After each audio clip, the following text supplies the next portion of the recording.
Tinuttugikan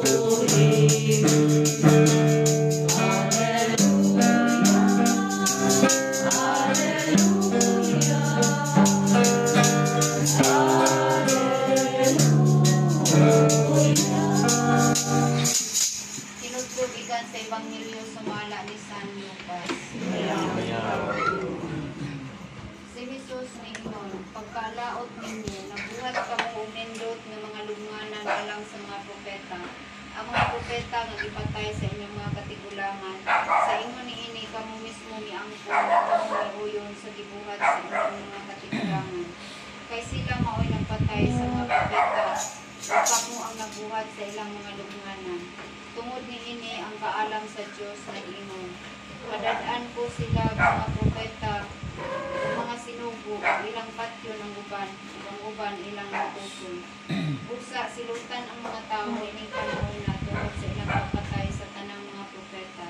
Sukad pa sa pagbuhat sa kalibutan, gikan sa pagbuno kang Abel, ngadto sa pagbuno kang Zacarias, nagipatay tunga-tunga sa halaran, ug sa balaan nga dapit.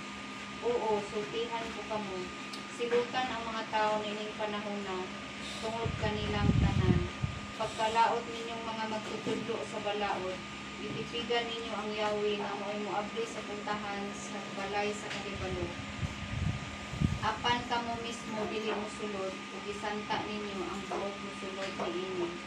Sa pagbiyan ni Jesus ni atong dapita, gisaway siya pag-ayo sa mga magtutudlo sa balaod ug sa mga Pariseo.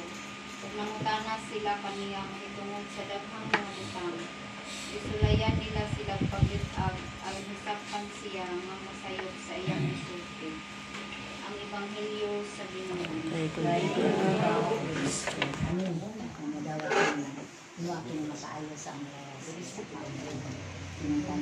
Pangalan ng pasalamatan, pinagi ni Kristo among Ginoo.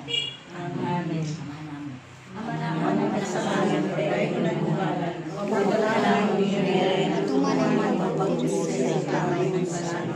Ang kalanunamo sa pagkakalapan mo pasaylo kami sa among mga sala.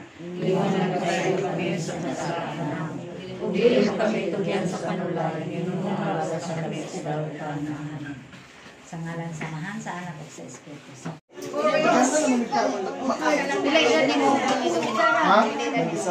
pa mga anda? Nag-picture. Naturong ko ka. Binasa. Ayaw ko na dyan. Sabi mo, picture video kayo. May